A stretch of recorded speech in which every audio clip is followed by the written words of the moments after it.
Já, þannig fór þetta að það lið Þúfna sem að sigraði í liðakeppninni og Mette Mannseth sem að stendur uppi sem sigurvegari í einstaklingskeppninni. Innilega til hamingju Öllsumul. Takk. En við byrjum kannski aðeins Mette, hvernig tilfinningin núna í kvöld? Við ræddum saman fyrir kvöldið, þú talar það væri jafnvel örlítið meiri pressa að koma inn í kvöldið svona leiðandi. Er ekki ánægilegt að sigra? Jú, mjög. Það var mjög gaman. Er eitthvað sem þú þakkar sérstaklega sigurinn? Kannski þessum, svona örlítið. Nei, það er bara mjög mikið, sko. Að góðir hestar og allt batterið í kringum hann, veist, allir sem eru heima að þjálfa og moka skít og hjálpa til og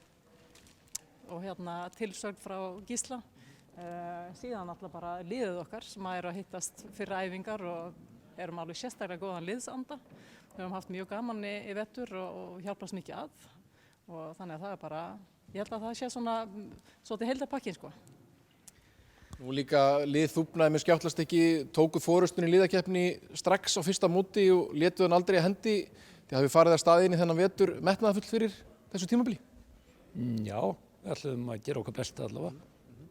Og það tókst heldur betur, þú sigraði sjálfur í gæðingafimmi fyrsta mótið sem lagði kannski grunninn að þessu. Var það ekki bara ágætt að vera svona með reynslubankan þar og leggja grunninn að þessu? Jú, það var allavega gaman.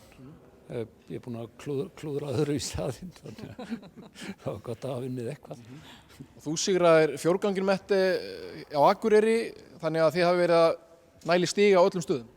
Já, ég held að það verið eiginlega ekkert kvöld sem hefur verið neitt lélegt hjá okkur. Gísli alltaf var í 3. sæti í 5 ganginn. Þannig að ég held að, já, en að svona bara tikkaði inn svolítið alls staðar, sko. Nú er bara næsta spurning, hvernig á að fagna sigri? Það var heim og höfði egg og bacon. Að það var að leyfa sér? Já. Þá bara segi ég njótið þess að fá okkur egg og bacon og til hamingju einilega aftur með veturinn. Við sjáumst bara hann næsta. Takk fyrir. Verið þið sæl. Já, þannig fór þetta. Þá er þessum vetri lokið hér í Meistaradeild KFUS í hestaíþróttum.